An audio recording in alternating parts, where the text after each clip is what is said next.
जनगणना का अब नोटिफिकेशन जारी हो चला है। जनगणना की अधिसूचना जारी हुई है। 2027 में जनगणना कराने का ऐलान अब कर दिया गया है। ये बड़ी खबर है। जनगणना की अधिसूचना जारी हुई, 2027 में जनगणना कराने का ऐलान भी जारी किया गया। और मदद की वृत्ति के साथ डिजास्टर के सामने लड़ने के लिए तैयार खड़ा पाएंगे, इस प्रकार का तंत्र हम खड़ा करना चाहते हैं। मित्रों, पूर्व चेतावनी प्रणाली का विकास, इसमें भारत ने बहुत कुछ हासिल किया है। मैं डिटेल में जाना नहीं चाहता, पहले से ही 20 मिनट लेट चल रहे हैं। यथा समय पूर्व तैयारी, इसमें भी हमने कैलेंडर के साथ जोड़ दिया है उसको। सक्रिय निवारण और शमन दोनों क्षेत्रों के अंदर वैज्ञानिक तरीके से हमने पद्धति को इवॉल्व किया है। और आपदा जोखिम का न्यूनीकरण, इसमें भी हम बहुत सफलता प्राप्त कर चुके हैं। मैं सिर्फ उदाहरण के लिए कहता हूं, इसमें किसी की टीका की बात नहीं है, पूरे राष्ट्र का ये अचीवमेंट है। 1999 में उड़ीसा में सुपर साइक्लोन आया था, 10,000 की मृत्यु हुई थी। 2019 में उड़ीसा में चक्रवात फानी आया, सिर्फ 1 मृत्यु हुई। और गुजरात में बिपरजॉय तूफान आया, 0 कैजुअलिटी के साथ। जब मैं 0 कैजुअलिटी कहता हूं, तब आपको फिर से ताली बजानी पड़ेगी। जब मैं 0 कैजुअलिटी करता हूं तो कहता हूं, तब सुपर बिजॉय में एक भी पशु की भी मृत्यु नहीं हुई।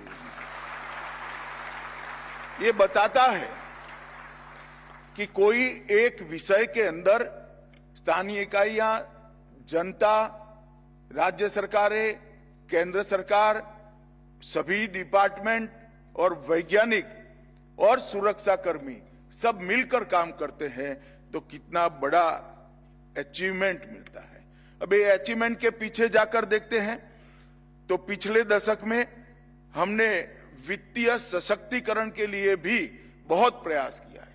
सरकार के बजट में बहुत बड़ी बढ़ोतरी की है। संस्थागत सशक्तिकरण भी हमने प्रयास पूर्वक और डिजाइन से किया है। संरचनात्मक सशक्तिकरण भी किया है। और इस सब को जोड़ते हुए मल्टी डायमेंशनल अप्रोच को भी नीति के रूप में हमने स्वीकार किया है। मित्रों, मैं फिर से एक बार कुछ आंकड़े जरूर बताना चाहूंगा। 2004 से 14 तक एसडीआरएफ का बजट 38,000 करोड़ था। 2014 से 24 तक 1,44,000 करोड़ रुपए का बजट हमने दिया है। एनडीआरएफ का बजट 2004 से 14 तक। अमित शाह को आपने सुना। जनगणना का गजट नोटिफिकेशन जारी हो गया है, अधिसूचना जारी हुई है। 2027 में जनगणना कराने का ऐलान है और 2 चरणों में जनगणना होने वाली है। जनगणना जिसको लेकर लगातार आवाज बुलंद कर रहा था विपक्ष, अब 2027 में जनगणना कराने का ऐलान। 2 चरणों में ये जनगणना होने वाली है और इसको लेकर अधिसूचना जारी हो गई है। 2027 में जनगणना कराई जाएगी। 2 चरण जिसमें ये जनगणना देखने को मिलेगी 2027 से। इसी को लेकर अभी गृह मंत्री अमित शाह तमाम बातें रखते हुए नजर आए थे। ये तमाम ऐलान और अधिसूचना के बारे में जानकारी देते हुए भी नजर आए थे। जनगणना का गजट नोटिफिकेशन जो कि अब जारी हो गया है और 2 चरणों में अब जनगणना की जाएगी। 2027 से इसकी शुरुआत, और इसी का ऐलान करते हुए अभी आपने गृह मंत्री अमित शाह को सुना। तो जनगणना का बिगुल बजा है, अधिसूचना जारी हो गई है। 74 साल बाद देश में जाति जनगणना होने वाली है। मोदी कैबिनेट का यह बेहद बड़ा फैसला, ये बेहद महत्वपूर्ण फैसला। इस कदम का उद्देश्य सामाजिक और आर्थिक समानता को बढ़ावा देना, साथ ही नीति निर्माण में पारदर्शिता लाना भी है। वहीं जाति जनगणना से सामाजिक आर्थिक समानता बढ़ाने की कोशिश की जाएगी। 1951 के बाद पहली बार जातिगत डेटा इकट्ठा करने का यह बेहद बड़ा फैसला। जातिगत आंकड़े राजनीतिक ध्रुवीकरण और सामाजिक तनाव का कारण बन सकते हैं। हालांकि वहीं नीति निर्माण में पारदर्शिता सुनिश्चित करेगा ये जातीय जनगणना। लंबे वक्त से विपक्षी दल इसकी मांग कर रहे थे। अब आगामी जनगणना में जातिगत जनगणना को शामिल करने का ये बेहद बड़ा निर्णय, जिसको लेकर गजट नोटिफिकेशन भी जारी, अधिसूचना भी जारी। 2027 में जनगणना कराने का ऐलान, जो कि 2 चरणों में किया जाएगा। हमारे सहयोगी मनोहर केसरी उनसे और जानकारी लेंगे। मनोहर, विपक्षी दल लगातार मांग कर रहे थे, आखिरकार आज अधिसूचना जारी हुई है, 2027 में जनगणना कराने का ऐलान, जो कि 2 चरणों में किया जाएगा। देखिए, अभी तक की सबसे बड़ी खबर है जातिगत जनगणना को लेकर के गृह मंत्रालय की ओर से जातिगत जनगणना को लेकर के नोटिफिकेशन जारी कर दिया गया है और बताया गया है कि ये जनगणना 2 चरणों में की जाएगी।